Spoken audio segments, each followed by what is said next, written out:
मानव उत्थान मंच का एक सुपर 30 प्रोजेक्ट हमने यहाँ पे शुरू किया था करीब 4 साल पहले। और यहाँ पर हम लोगों ने बच्चों को स्क्रीन किया और बच्चों की अलग अलग एक्टिविटीज़ लेकर उनको थोड़ा थोड़ा पढ़ाकर उनकी मदद करने की कोशिश की। स्टेशनरी, बुक्स, नोटबुक्स, इसमें कई संस्थाओं ने हमारी मदद की, जैसे रोटरी वगैरह ने भी। और यहाँ पर पास में एक स्कूल है, जाजू स्कूल। वहाँ पर हमने जो ब्रिलियंट बच्चे थे, जैसे 11 बच्चे हमने सिलेक्ट आउट किए, स्क्रीन आउट किए, और उनको जो मराठी मीडियम से हमने ट्रांसफ़र किया सेमी इंग्लिश में। और उन्हीं बच्चों को हम लोग यहाँ पे लगातार फॉलोअप ले रहे थे और उनको पढ़ा रहे थे, और हमें मालूम था कि इनमें टैलेंट बहुत ज़्यादा है। और उन्हीं में से एक बच्ची प्रांजल, जिसका नाम है, जो हमारी मॉनिटर भी थी, जिसने सबसे बढ़िया तरीके से उस टाइम पर भी पढ़ती थी, और आज उसने जो कर दिखाया है, जो मतलब मैंने तो नहीं सुना भाई। मैं बता दूं, मेरा खुद का पासपोर्ट नहीं है और इसने वीज़ा के लिए अप्लाई किया है। ये यूरोप टूर पे जा रही है 2.5 महीने के लिए। मतलब एक एकदम सिंपल बैकग्राउंड से पढ़ाई कर कर सेमी इंग्लिश मीडियम में पहले पहुंचना, फिर 8th में 85% लाना और 9th में 78% आए, और वहाँ से और आज यूरोप का टूर। एक थिएटर ऑफ रेलेवेंस करके एक ग्रुप है जिनके साथ मिलकर, मतलब आप समझ पा रहे हैं कि वहाँ पर भी इनको प्ले करना है, और वो प्ले करना है इंग्लिश में।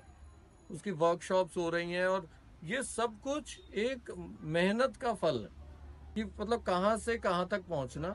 और ये हमारी प्रांजल जी ने कर दिखाया है। एक तो पहले हम इनका मुंह मीठा करेंगे और उसके बाद हम प्रांजल जी से सुनेंगे कि उन्होंने क्या किया।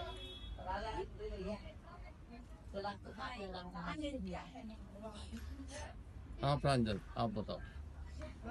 मी कधीच स्वप्न बघितलं नव्हतं की मी युरोपला जाईन. तर हे सगळं खरं झालंय थिएटर ऑफ रेलेव्हन्सच्या प्रोसेसने. आणि सरांनी मानव उत्थान मंचने मला जे पाठिंबा दिलाय ते मी कधीच विसरणार नाही. आणि या प्रोसेसमध्ये जुळल्यानंतर मला एक माणूस म्हणून जगण्याची खरी प्रक्रिया समजली. मी आतापर्यंत फक्त एक स्टुडंट किंवा मला अभ्यास करायचा आहे, मोठं पद गाठायचंय, हेच माझं ध्येय होतं. पण आता एक माणूस म्हणून जगायचं आणि माझ्या विचारांना एक दिशा दिली आहे मी आता. तर हे माझ्यासाठी खूप युनिक आहे आणि या प्रोसेसला नेहमी मी माझ्या सोबत ठेवेन आणि युरोपला जाईन.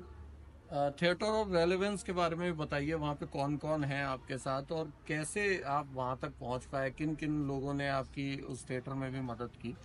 थिएटर ऑफ रेलेव्हन्सचे जे रायटर डायरेक्टर आहेत मंजुल भारद्वाज सर, यांची विचारशक्ती खूप चांगली आहे.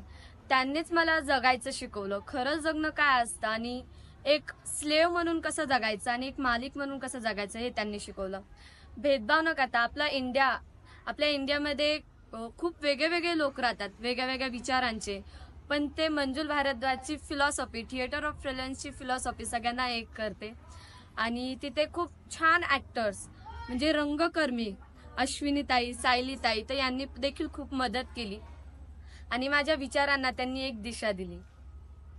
आता 10th बोर्डची कशी तू स्टडी करणार आहे आणि हे कसं तू करणार आहे आता माझ्यासमोर एक आव्हान आहे की 2.5 महिने मला युरोपला जायचंय आणि माझी 10वी आहे. तर मग तो अभ्यासही मला कव्हर करणं खूप इम्पॉर्टंट आहे. तर मी त्याच्यासोबत थिएटर ऑफ रेलेव्हन्सने मला एक ताकद दिली आहे की मी समजून घेऊ शकते, माझ्या स्वतःहून समजून घेऊ शकते. म्हणजे सांगायची गरज नाही मला कोणी, तर हे मला समजलं. आणि विचारशक्ती माझी खूप वाढली या प्रोसेसला जुळल्यानंतर. त्याच्यामुळे माझ्या अभ्यासातही खूप मदत होते आणि तो अभ्यास मी कव्हर करू शकते असं मला कॉन्फिडन्स आहे. छोटे छोटे प्रयास कितना बड़ा रिजल्ट दे सकते हैं, ये एक जीता जागता एग्जाम्पल है। हम लोगों ने जब ये प्रोजेक्ट शुरू किया था, जस्ट कोरोना से पहले करीब 6 महीने हमने ये क्लासेस चालू की, फिर कोरोना के बाद भी कंटिन्यू करने की कोशिश की। एक टीचर भी यहाँ पर हमने अपॉइंट किया जो अल्टरनेट डेज आते थे और इनको मदद करते थे। फिर बुक्स के साथ साथ वर्क बुक्स हमने इनको प्रोवाइड किए। ये बहुत छोटी छोटी चीज़ें थी। एक वर्क बुक मेरे ख्याल से 200-300 रुपए की आती थी, और हम लोग लगातार फेसबुक पे, इंस्टाग्राम पे यही लोगों को अपील करते थे। फिर हमें एक सर मिले जिन्होंने, सागर जी मिले, जो अब्रॉड में रहते हैं। उन्होंने इन बच्चों की फीस स्पॉन्सर की पिछले 3 साल से। जो भी सेमी इंग्लिश मीडियम की फीस थी, वो इनकी एडमिशन फीस, डोनेशन जो भी था, वो सब उन्होंने इसको वहन किया। और देखिए, छोटा सा प्रयास था, कोई ज्यादा खर्चा नहीं, ऐसा नहीं लाखों करोड़ों रुपए खर्च करके जो सरकारें करती हैं वैसा काम बिल्कुल नहीं था। एकदम ग्राउंड लेवल का काम किया, और वो छोटे छोटे प्रयास आज इतना बड़ा असर दिखा रहे हैं। मतलब एक कितना बड़ा एक्सपोजर भारत को, नासिक को, राजीव नगर के एरिया को मिलने वाला है, जो बड़े से बड़े, मैं कहता हूँ क्योंकि मैं खुद टीचर हूँ, विजडम हाई, फ्राउशी, पोद्दार ऐसे बच्चों को पढ़ाता हूँ जहाँ 1.5 लाख रुपए फीस है एक साल की। वो बच्चे वहां तक नहीं पहुंच पाते, वो सिर्फ एक ट्रिप करते रहते हैं, यूरोप के ट्रिप घूमे आए, दुबई घूमे आए। ये घूमना नहीं है, ये अपने लेवल पर किया हुआ काम है। और ये सच में एक दिखाता है कि किस तरीके से अगर आपके अंदर टैलेंट हो तो आप कहां से कहां पहुंच सकते हैं। और ये टैलेंट भरा पड़ा है, भरा पड़ा है लोगों में। ये बच्चियों को अगर आप दिखाएंगे, इनमें से अगली प्रांजल तैयार होगी अब। और ये प्रांजल के ऊपर भी हम लोग जिम्मेदारी देंगे कि इस एरिया की, राजीव नगर के सभी एरिया की लड़कियों को, बच्चों को वो इंस्पायर, अब ये इंस्पिरेशन तो जबरदस्त होने वाली है। मैं बता दूं, ये सिर्फ राजीव नगर में रुकने वाली चीज नहीं है, ये पूरे महाराष्ट्र में ये चीज जाएगी, एटलीस्ट महाराष्ट्र में। और जो भी हमारा ये वीडियो देख रहे हैं, ज्यादा से ज्यादा इसको शेयर करें, इसको पहुंचाएं लोगों तक, कि बताएं कि कैसे एक छोटी सी लड़की कहां से कहां पहुंच सकती है सिर्फ अपने टैलेंट के बल पर। Thank you. क्लैप करेंगे सब।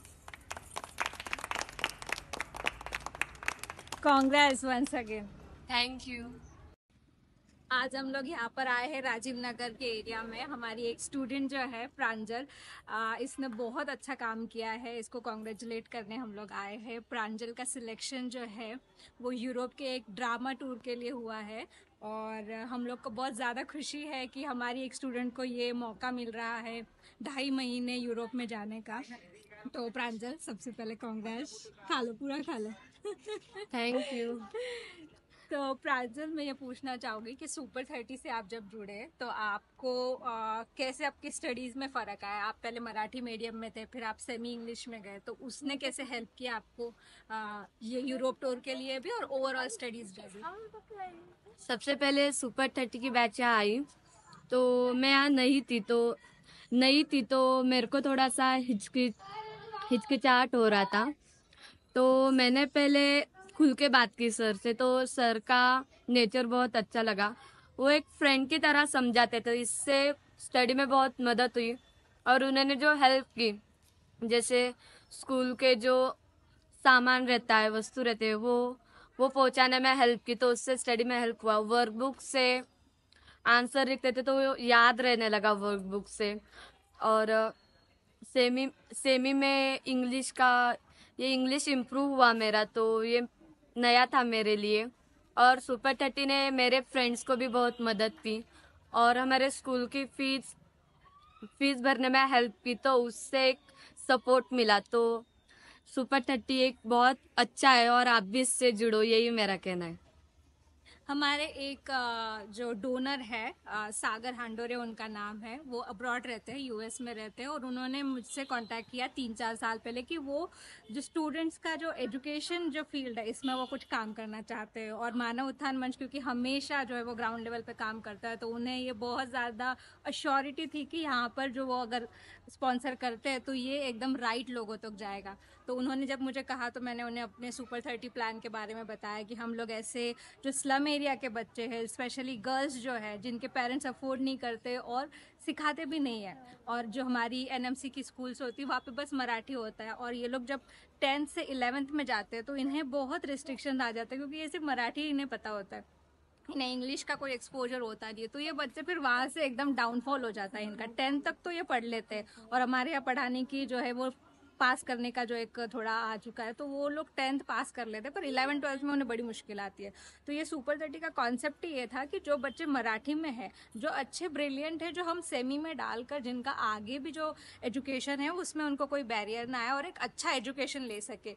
बेसिक इंजीनियर, डॉक्टर, ये डिग्री करने के लिए आपको इंग्लिश आना काफ़ी ज़रूरी है। वो कॉन्सेप्ट से ये शुरू हुआ। तो हांडोरे जो है, सागर हांडोरे, इन्होंने काफ़ी अच्छा हमें जो है पूरा हेल्प किया। 3 सालों से वो यहाँ की 10 से 12 लड़कियों की पूरी फंडिंग कर रहे हैं, पूरा इनका एजुकेशन का खर्चा उठा रहे हैं। और उनमें से हमारी एक स्टूडेंट प्रांजल ने इतना हमारा नाम किया, तो हम बहुत ज़्यादा खुश हैं और प्रांजल को बहुत सारा कॉन्ग्रेचुलेट करते हैं। और प्रांजल, आप ऐसी स्टडी करें और आपके पूरे ग्रुप को ऐसी स्टडी कराएं और यहाँ से जो है ना, पूरा यहाँ से निकलना है और बहुत नाम कमाना है ना। हाँ, तो हम एक थैंक्स बोलेंगे सागर के लिए कि उन्होंने हम सबको इतनी हेल्प की। तो थैंक यू सागर भैया, आप भी बोलो। Thank you Sagar sir. ठीक।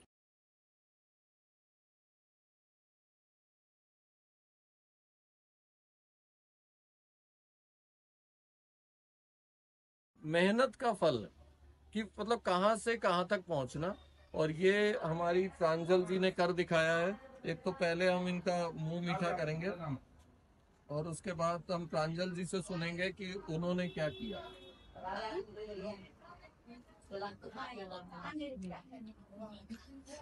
हाँ प्रांजल, आप बताओ। मी कधीच स्वप्न बघितलं नव्हतं की मी युरोपला जाईन. तर हे सगळं खरं झालंय थिएटर ऑफ ब्रिलियन्सच्या प्रोसेसने. आणि सरांनी, मानवतान मंचने मला जे पाठिंबा दिलाय ते मी कधीच विसरणार नाही. आणि या प्रोसेसमध्ये जुळल्यानंतर मला एक माणूस म्हणून जगण्याची खरी प्रक्रिया समजली. मी आत्तापर्यंत फक्त एक स्टुडंट किंवा मला अभ्यास करायचा आहे, मोठं पद गाठायचं आहे, हेच माझं ध्येय होतं. पण आता एक माणूस म्हणून जगायचं आणि माझ्या विचारांना एक दिशा दिली आहे मी आता. तर हे माझ्यासाठी खूप युनिक आहे आणि या प्रोसेसला नेहमी मी माझ्या सोबत ठेवेन आणि युरोपला जाईन.